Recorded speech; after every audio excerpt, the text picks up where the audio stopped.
Hi Year 8. So today I'm going to be showing you how to measure density. Okay, really exciting. So remember how we said about density is mass divided by volume. The first thing we need to find out about anything that we're measuring the density of is its mass. So I've got a lump of wood here and we're going to measure the mass. I'm going to pop it on my kitchen scales. Now my kitchen scales aren't perfect, but that to me looks like about 120 grams of wood I've got there. Feel free to argue with me, I can't hear you.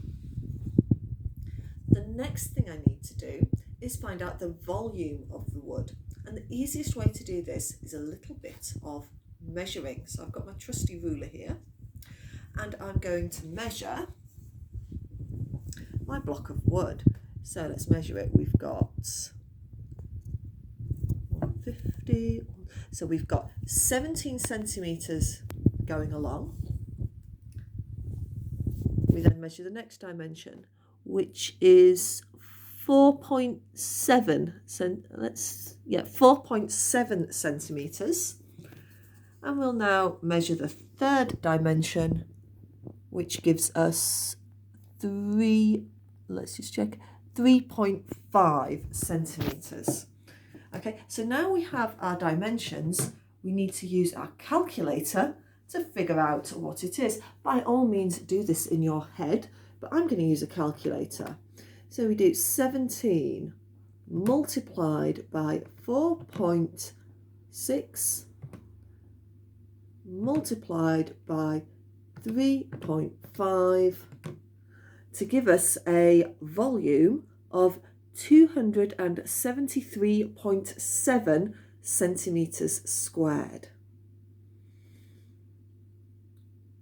Okay, so then what we need to do is 120 divided by 273 to give us our density, which should be 0.44. Okay, rounding it to two decimal places, or 440 if you wanted to go to 3. The next question is this going to sink or float in water? Are we ready for our sink or float test?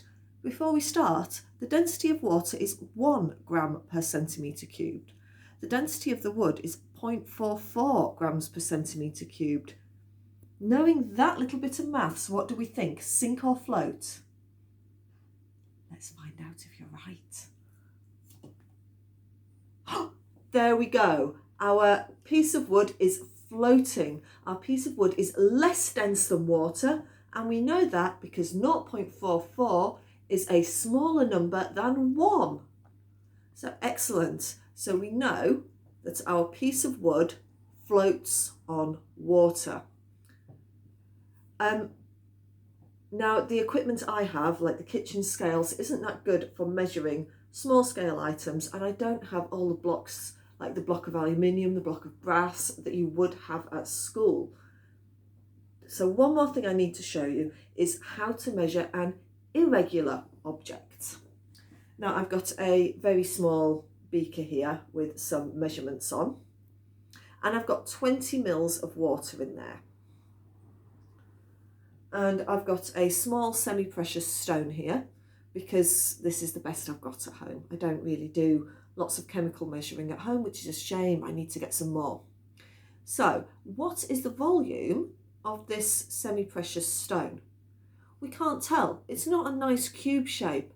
It's not even a triangle or a circle or something that I could do maths with to figure it out. But what I can do, just like Archimedes, I'm going to pop it in this water and watch and see that my 20 mils has gone up to,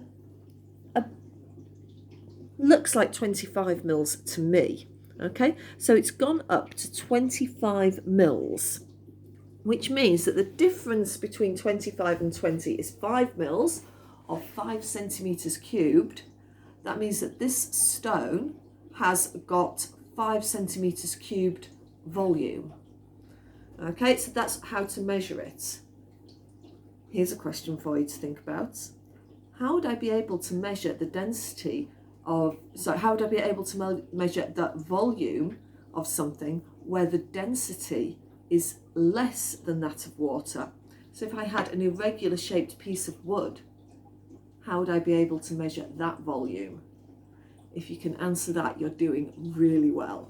Okay, so hopefully that's shown you how to do the density questions.